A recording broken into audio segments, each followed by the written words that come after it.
고요한 일요일 저녁, 소파에 누워 스마트폰을 켭니다. 스크롤을 내리자 친구들의 화려한 주말이 화면을 가득 채웁니다. 누군가는 전망 좋은 레스토랑에서 근사한 저녁을 먹고 있고, 또 다른 누군가는 해외의 아름다운 휴양지에서 여유를 즐기고 있습니다. 다들 소중한 사람들과 함께 완벽하고 행복한 순간을 보내는 것만 같습니다. 그 사진들을 보고 난 뒤 문득 밀려오는 이 감정은 무엇일까요? 나만 홀로 이 즐거운 세상의 흐름에서 뒤처져 있는 것 같은 기분. 다른 사람들이 경험하는 멋진 기회를 나만 놓치고 있다는 막연한 불안감과 초조함. 이것이 바로 현대사회의 새로운 질병으로 불리는 포모 증후군의 시작입니다. 소외되는 것에 대한 두려움이라는 뜻의 이 현상은 특히 소셜미디어의 발달과 함께 폭발적으로 확산되며 우리의 정신 건강을 조용히 그리고 심각하게 위협하고 있습니다. 인간은 왜 이토록 다른 사람의 삶에 민감하게 반응하고 나만 뒤처진다는 생각에 고통받게 된 걸까요? 그리고 우리는 이 끝없는 비교와 불안의 굴레에서 어떻게 벗어날 수 있을까요? 오늘의 지식, 우리를 불행하게 만드는 마음의 감기, 포모 증후군의 정체를 파헤쳐봅니다. 여기서 잠깐 1분 컷 지식을 구독하고 좋아요, 댓글로 응원해주세요.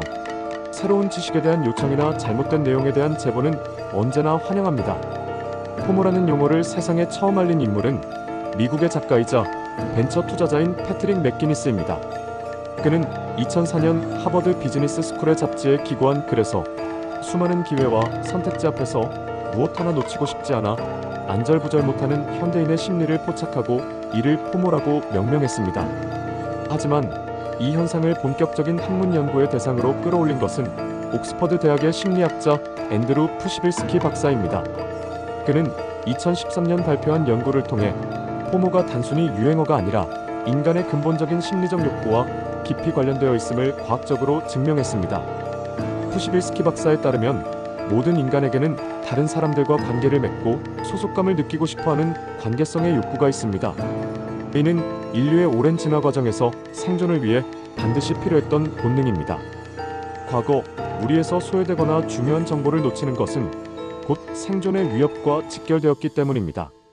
포모는 바로 이런 관계성의 욕구가 충족되지 못할 때 발생하는 일종의 사회적 고통 신호입니다.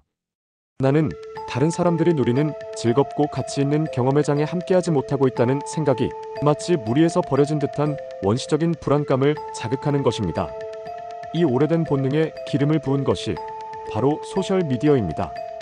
과거에는 다른 사람의 삶을 엿볼 기회가 지극히 제한적이었습니다. 하지만 지금 우리는 손바닥 안의 스마트폰을 통해 24시간 내내 전 세계 사람들의 가장 행복한 순간들을 실시간으로 목격합니다.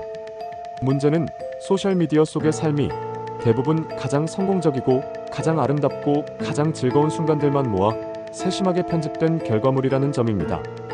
우리는 이 사실을 머리로는 알면서도 무심코 나의 평범한 일상과 타인의 완벽하게 편집된 하이라이트 장면을 끊임없이 비교하게 됩니다.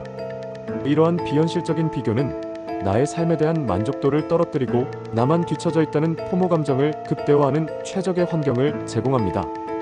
그렇다면 포모 증후군은 우리의 삶에 구체적으로 어떤 영향을 미칠까요? 첫째, 만성적인 불안감과 우울감을 유발합니다. 내가 지금 하고 있는 일이 혹시 더 좋은 기회를 놓치게 만드는 것은 아닐까 하는 불안감에 현재에 온전히 집중하지 못하게 됩니다. 또한 타인의 행복한 모습과의 지속적인 비교는 상대적 박탈감과 낮은 자존감으로 이어져 우울증의 원인이 되기도 합니다. 둘째, 충동적이고 비합리적인 결정을 내리게 합니다. 나만 안 하면 안 될 것 같다는 압박감에 유행하는 주식에 무작정 투자하거나 필요하지도 않은 물건을 사들이는 과시적 소비에 빠지기 쉽습니다. 모임에 빠지면 중요한 이야기에 소외될까봐 피곤한 몸을 이끌고 억지로 모든 약속에 참여하기도 합니다.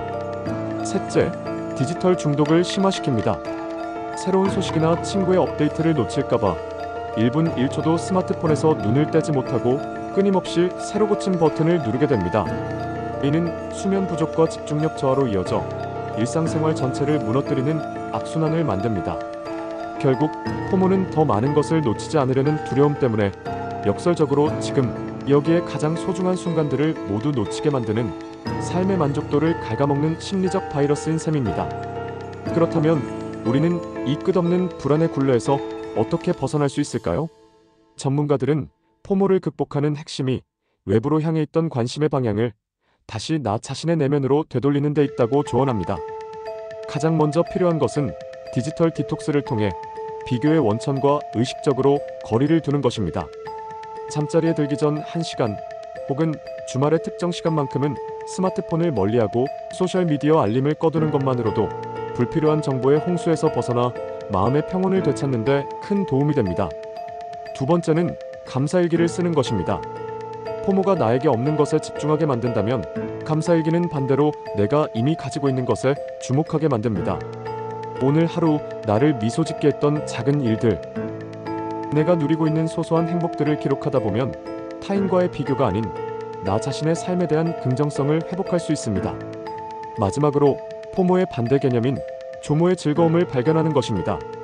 조모는 세상의 모든 흐름에 억지로 참여하기보다 자발적으로 고립되어 나만의 시간을 즐기는 것을 의미합니다. 모든 모임에 나갈 필요는 없습니다. 시끄러운 세상의 소음에서 벗어나 온전히 나 자신에게 집중하며 내가 진정으로 원하는 것이 무엇인지를 탐색하는 시간의 가치를 깨닫는 것이 중요합니다. 결론적으로 포모 증후군은 연결 과잉의 시대가 낳은 필연적인 그림자일지도 모릅니다.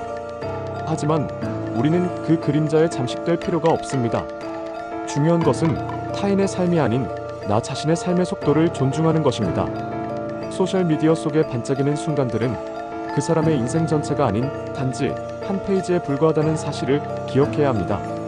우리 각자의 삶은 저마다의 고유한 이야기와 가치를 지닌 세상에 단 하나뿐인 책입니다. 다른 사람의 책을 부러워하며 넘겨보는 대신 오늘 나의 책에 어떤 의미 있는 문장을 채워 넣을지에 집중하는 것, 그것이 바로 포모의 불안에서 벗어나 진정한 삶의 만족을 찾아가는 유일한 길일 것입니다. 지금까지 오늘의 지식, SNS가 만든 질병, 포모 증후군 편이었습니다. 1분 컷 지식을 구독하고 더 많은 지식을 만나보세요.